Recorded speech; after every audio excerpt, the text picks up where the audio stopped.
Infection control society آپ کی آگاہی کے لیے، آپ کی معلومات کے لیے کچھ مضامین ایسے بھی پیش کرتی ہے جس کے ذریعے آپ استفادہ حاصل کر کے لوگوں کی مدد کر سکتے ہیں اور ایک اچھے معاشرے کی تشکیل کر سکتے ہیں۔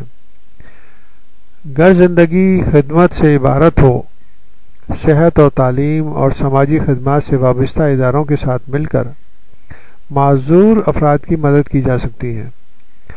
ڈاکٹر عائشہ آزادی کا ایک مضمون جس میں معذور افراد کے بارے میں تفصیل بتائی گئی کہ ہم کس طرح مدد کر سکتے ہیں، آپ کی سماعت کے لیے پیش کرتے ہیں۔ اقوام متحدہ عالمی ادارہ صحت کے نزدیک معذوری ایک وسیع اصطلاح ہے جس سے مراد وہ مشکلات ہیں جو کسی جسمانی، ذہنی یا نفسیاتی نقص کے باعث عام سماجی گرمیوں کے انجام دہی میں کسی فرد کو پیش آتی ہیں۔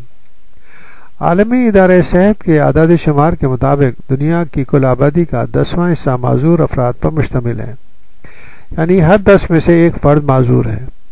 ان میں اکثریت ترقی پذیر یا پسماندہ ممالک کے باشندے ہیں اور بیشتر غربت کی لکیر سے نیچے زندگی گزار رہے ہیں۔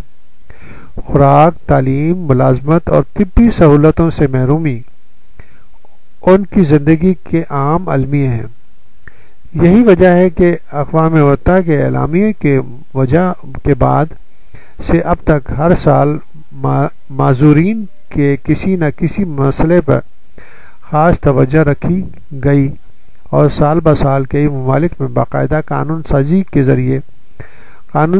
ذریعے نہ صرف معذور افراد کو آمدنی کے قابل اعتماد ذرائع مہیا کیے گئے بلکہ سماجی وقار اور انصاف کی فراہمی سے لے کر ٹیکنالوجی تک مساوی رسائی کو یقینی بنایا گیا۔ معذور افراد کے مسائل حل میں ایک بڑی رکاوٹ صحیح اعداد و شمار کا نہ ہونا بھی شامل ہے، تاہم حاصل شدہ اعداد و شمار یہ ثابت کرنے کے لیے کافی ہیں کہ معذور افراد عالم میں انسانیت کا ایک بڑا حصہ ہیں۔ خود ریاستہائے متحدہ امریکہ میں 30 ملین کے لگ بھگ افراد کسی نہ کسی معذوری کا شکار ہیں، لیکن ہسپانوی اور سیاہ امریکیوں نے کے بعد یہ ملک کی آبادی کا تیسرا بڑا حصہ ہے۔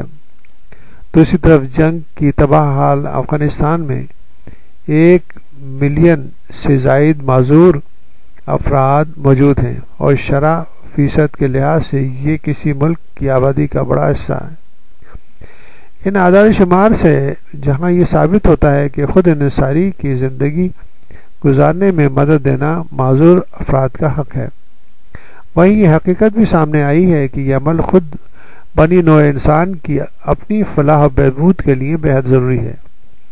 انسانیت کے اتنے بڑے حصے کو مناسب سہولتوں کی فراہمی کے ذریعے کارآمد بنانا ہمارا فرض ہے۔ اس سلسلے میں دنیا کے کئی ممالک میں معقول قوانین موجود ہیں جن پر کسی حد تک عمل بھی کیا جاتا ہے، تاہم پاکستان میں صورتحال اتنی خوشگوار نہیں ہے۔ عالمی جائزوں اور رپورٹوں کے مطابق پاکستان میں عموماً معذوروں کو بنیادی سماجی ڈھانچے سے الگ تھلگ رکھا جاتا ہے۔ اس کی وجہ یہی ہے کہ یہاں کبھی معذور افراد کے مسائل کو سمجھنے کی کوشش ہی نہیں کی گئی۔ پاکستان میں یوں تو ہر شے کی الگ وزارت ہے، لیکن معذور افراد کے لیے کبھی کوئی وزارت قائم نہیں کی گئی۔ ایک واحد وزارت سماجی بہبود، ترقی برائے خواتین اور اسپیشل ایجوکیشن ہے، تاہم مقامی سطح پر اس وزارت کے کسی دفتر سے معذور افراد کے لیے کوئی خاص پروگرام شروع نہیں کیا گیا۔ پاکستان کی یہ بدقسمتی رہی ہے کہ پیدائشی معذور یا زندگی میں کسی حادثے کے نتیجے میں معذور ہونے والے افراد سماجی توہمات کا شکار ہو جاتے ہیں۔ پھر ملک کے بہت سے علاقوں میں معذوری کو برے اعمال کی سزا سمجھا جاتا ہے۔ اس طرح متاثرہ فرد سے بدسلوکی کو جائز خیال کیا جاتا ہے۔ حکومتی سطح پر معذوری کی محدود اقسام کا ملک گیر سطح پر سروے کیا گیا اور اس میں بھی جنس اور عمر تک کی درجہ بندی نہیں کی گئی، جب تک قومی سطح پر پالیسی ساز کے لیے اس قسم کی معلومات اشد ضروری ہیں۔ دوسری طرف اگرچہ 1981 یعنی 1981 میں معذور افراد کی بحالی اور ملازمت کے مساوی مواقع کو کا بل پاس کیا گیا، تاہم آج بھی اس سلسلے میں ہمگیر نوعیت کے قانون سازی کی ضرورت ہے۔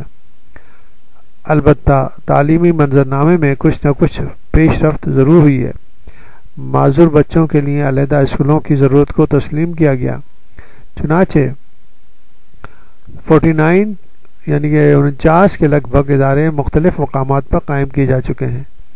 اعلیٰ تعلیم کے لیے کراچی یونیورسٹی اور پنجاب یونیورسٹی میں اسپیشل تعلیم کے مراکز قائم ہیں۔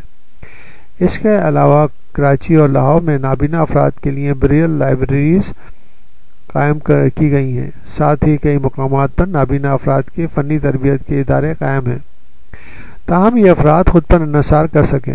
تاہم ضرورت اس امر کی ہے کہ ان اداروں کو مزید فعال اور جدید سہولتوں سے مزین کیا جائے، ساتھ ہی سماجی سطح پر معذور افراد کے حقوق سے متعلق آگاہی بڑھائی جائے اور مؤثر قانونی تحفظ فراہم کیے جائیں۔